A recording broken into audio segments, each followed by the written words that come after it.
So imagine yourself in this scenario. Life is really good. You have a great internship lined up for you. You're captain of one of your teams. Everybody looks up to you. And you're in a great relationship, just life is really good. Then you get an email from the dean saying, there have been numerous reports from people in your hall, staff, and even your significant other telling the dean that you have been using and dealing drugs in your room. You tell them to go search your room, drug test me, and everything comes out clean, but you're still expelled. Only because of the testimony given by the people that accuse you of doing this. Your internship fires you, your significant other breaks up with you. You're not captain of the team anymore, people don't look up to you, your teammates are mad, your life is ruined. You move back home with your very disappointed parents, and the worst part is that you know you're innocent. Now imagine that everyone in the whole world knows this, and this is the situation with Lance Armstrong. So Lance Armstrong is not the first person to be accused of a serious offense where the accusations based solely on unreliable eyewitness testimony, little or no forensic evidence, and public outcry.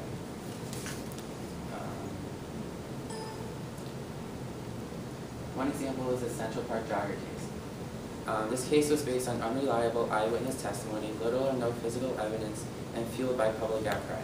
Facts in this case are, the young woman was out jogging one night and she was attacked and left for dead. She was raped and beaten, her head bashed in with a heavy object. She lost 75% of her blood. Now the case against her assailants was, there was no drop of blood or any tissue on them, despite an extremely bloody, violent crime scene. The timeline of the crime constructed by the police put her attackers in a different part of the park at the scene of the crime, and the testimony was very inconsistent as to time, place, and how the attack was carried out. Now, mass hysteria played a huge role in this because the public was outraged and shocked by the crime, and public demanded an arrest right away so they could feel safe. They put pressure on the police to find a suspect, and the media was very vocal about finding a conviction. And yet the assailants were found guilty and sentenced to prison. Many years later, the true killer confessed, and the men in prison were released. This is only one case among many where an innocent man is convicted, where no physical evidence but with unreliable testimony, often coerced, and public demands for conviction. This is very similar to the situation Lance Armstrong is facing with doping charges. So, background on Lance Armstrong. He was a competitive cyclist since the early 1990s. He has set numerous world records, won 7 Tour de France titles consecutively in a row. He's won an Olympic bronze medal. In 1996, he was diagnosed with advanced testicular cancer, but is now cancer-free. He established a Livestrong Foundation for Cancer Research. For more than a decade, he has been accused of doping and has been stripped of all medals, titles, and has to give back huge amounts of money. And he's also banned from all sports of life. His Livestrong Foundation started in 1997 and is now a non-for-profit organization. It serves the needs of individuals living with cancer. It focuses on cancer prevention, screening, and health services. It has raised over $500 in revenue so far. Now, USADA, which is United States Anti-Doping Agency, released a 2,000-page report early in October stating what the 11 testifiers said in court and what type of drugs he was taking. So there are 6 main drugs that Armstrong was accused of. One of them was EPO. This controls the red blood cell production. It improves oxygen delivery to muscles, which improves endurance capacity. Endurance athletes who use EPO can increase their oxygen carrying capacity of their red blood cells as much as 7 to 10%.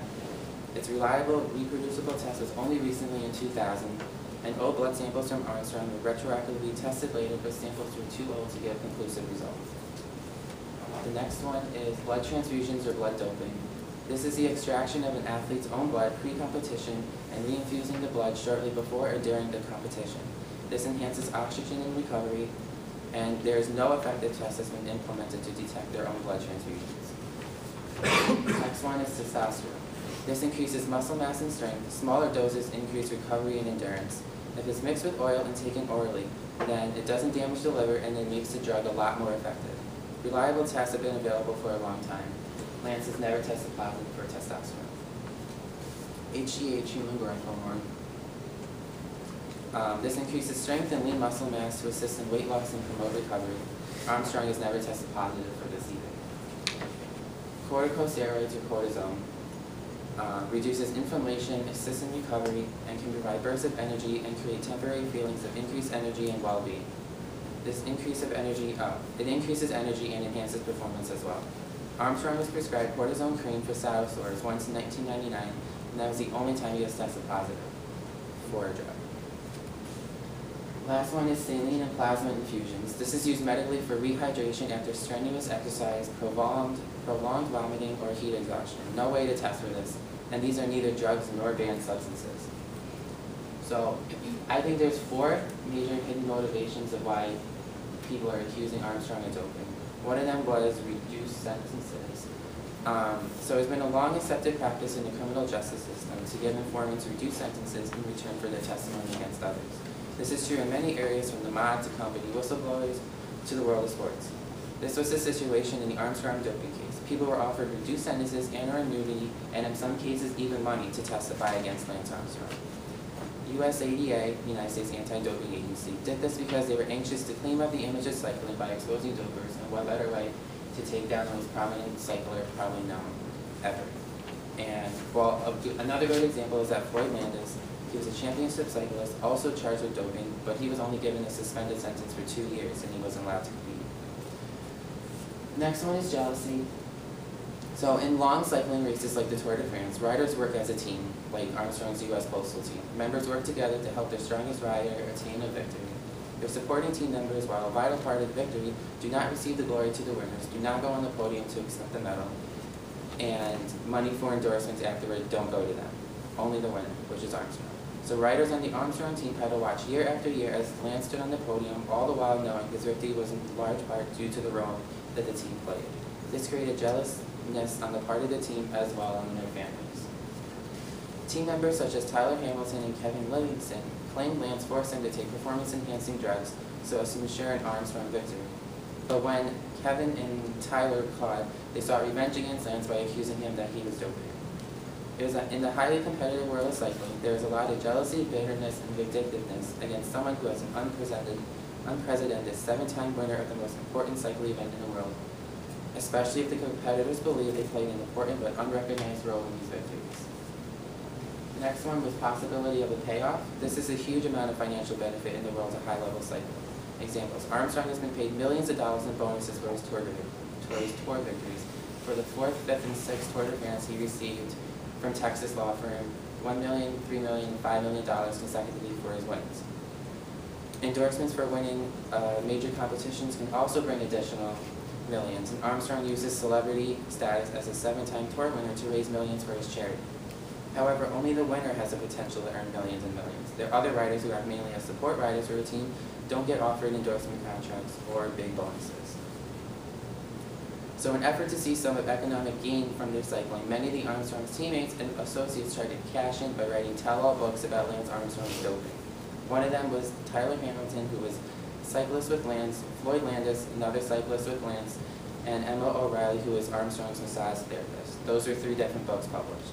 If Armstrong was found innocent of all doping cases, there would be very little sales of these books, so their authors had much to gain by offering false testimony against Armstrong. The last one is anti-American sentiment. The Tour de France is known as a European sport, and when Americans compete or other continents compete, they absolutely hate it. So the Tour de France started in 1903, and since then there have been 88 countries, 88 European countries have won the Tour de France, 3 the United States has won, and several others from other continents and countries. And in addition, no European rider has ever done what Lance Armstrong has done.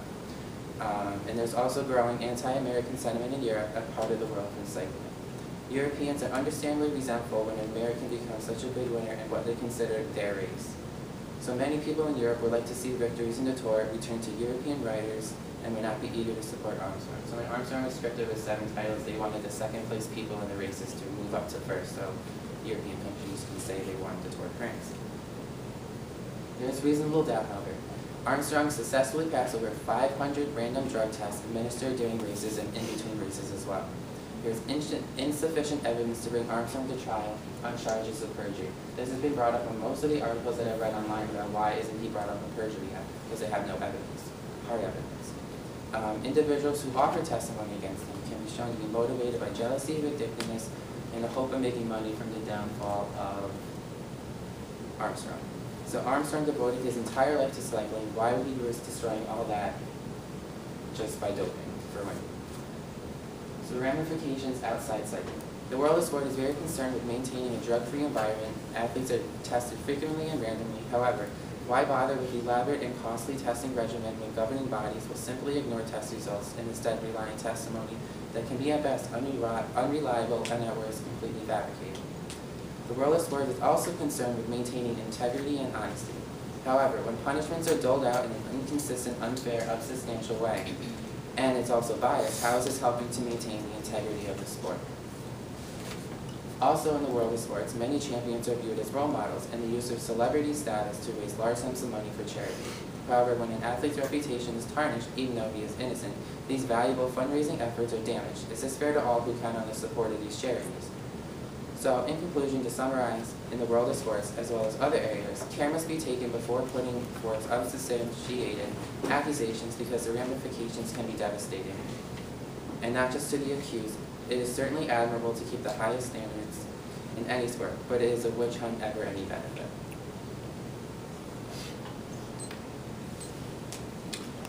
How badly do you think the charity will be impacted? Now, obviously, they raised a lot of money, and I know he's distanced himself somewhat, but I don't think he totally broke it. He actually stepped down from the chairman of this from, I think a couple of weeks ago, just this week he stepped down from the board. So he's still contributing a lot of money there, but he's not a big integral part in those drugs anymore. But they're still accepting donations and still raising a lot of money as it is. Didn't he admit to doping? No. Not under testifying. When he was in court, he did get one drug test that was really positive, but he had saddle sores and he got steroids for